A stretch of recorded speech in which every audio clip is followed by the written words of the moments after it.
हमारी संस्कृति, हमारे संस्कार सदा रहें हमारे साथ। सब्सक्राइब करें तिलक। शाकाहारी भोजन में दालें प्रोटीन का एक मुख्य स्रोत हैं, पर कौन सी दाल इनमें से सबसे अच्छी है और पचने में हल्की है, किस दाल के क्या गुण हैं, ये जानना भी ज़रूरी है।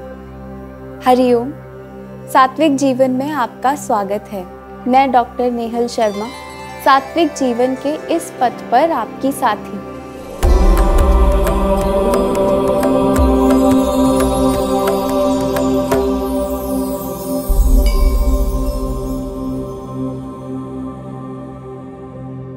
आयुर्वेद शास्त्र में सभी दालों के बारे में बताया गया है। कौन सी दाल जल्दी पचती है, कौन सी भारी है और किस दाल का शरीर पर कैसा प्रभाव होता है। आयुर्वेद के मत से मूंग दाल को स्वास्थ्य के दृष्टिकोण से सबसे श्रेष्ठ माना है। चरक संहिता में मूंग दाल के लिए लिखा गया है, कषाय मधुरो रुक्षः शीतः पाकेर कटु लघुः विशदः श्लेष्म पित्तघ्नो मुदगः सूप्यो उत्तमो मतः। यानी मूंग दाल स्वाद में मधुर और कसैली होती है, शरीर में रुक्षता लाती है, तासीर में ठंडी है और पचने में हल्की होती है।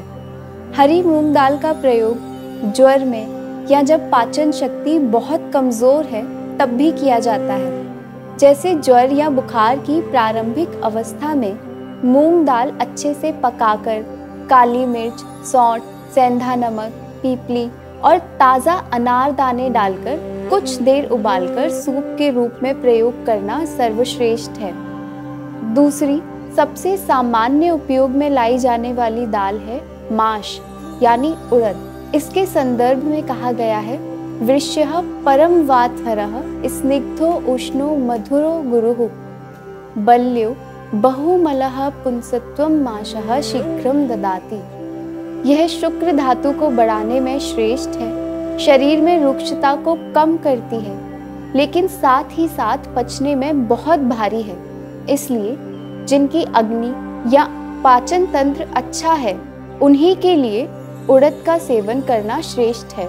ठीक से पचने पर शरीर को बल देती है, पुंसत्व को बढ़ाती है और मल की मात्रा को बढ़ाती है। इसके पश्चात चरक संहिता में हमें राजमाश यानी राजमा के गुणों के बारे में बताया गया है। राजमा वात वर्धक है और पचने में भारी है, इसलिए जिन्हें पेट में गैस बनने की समस्या है, कब्ज रहती है, वो लोग इसका सेवन कम से कम करें और रात में बिल्कुल भी नहीं करें। एक और प्रकार की दाल जिसके बारे में हमें पता होना चाहिए वो है कुलथ। कुलथ के बारे में कहा गया है, उष्णा कषायः पाके अम्लाः कफ शुक्रानिल अपाः कुलथ ग्राहिणः कासहिक्का श्वास अर्श साहिता।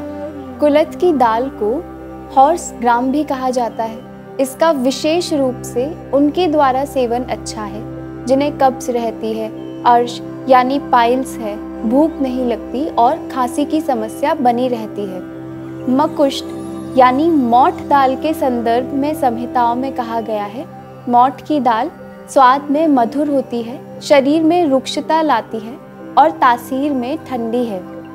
इन सभी दालों के सामान्य गुण देखें तो लगभग सभी प्रकार की दालें वात को बढ़ाती हैं, आधमान यानी ब्लॉटिंग को बढ़ाती हैं। इसलिए दालों का उपयोग करते वक्त सबसे पहले हमें अपनी पाचन शक्ति को ध्यान में रखना है।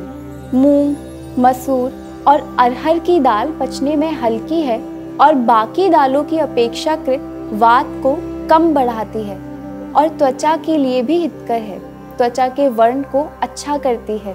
इसलिए मसूर की दाल के पाउडर का इस्तेमाल फेस स्क्रबिंग या बॉडी स्क्रबिंग और फेस पैक्स में उपयोग किया जाता है। दूसरी महत्वपूर्ण बात है कि दालों का उपयोग कैसे करना है। दालों का प्रयोग अच्छे से उबाल कर और घी या किसी अन्य अनरिफाइंड तेल में छौंक लगाकर ही प्रयोग करें। लाल मिर्च भी वात दोष को बढ़ाती है, इसलिए लाल मिर्च के स्थान पर काली मिर्च का प्रयोग करें। स्वस्थ रहने के लिए अलग अलग प्रकार के आहार का सेवन जरूरी है, जिससे सभी ज़रूरी पोषक तत्व हमें मिल सकें। पर ध्यान रखना है कि कैसे आहारों का हम दिन प्रतिदिन सेवन कर सकते हैं और किन आहारों का सेवन कभी कभी करना है।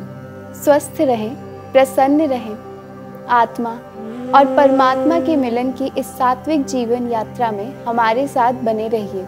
दिव्य शक्ति की कृपा हम सब पर बनी रहे। मैं और मेरा सात्विक जीवन का परिवार फिर से योग और स्वास्थ्य से जुड़ी कुछ नई जानकारियों के साथ आपसे जल्द ही मिलेंगे। तब तक के लिए हमारे इस वीडियो को लाइक और शेयर करें और हमारे इस चैनल को सब्सक्राइब करें। हरि ओम तत्सत।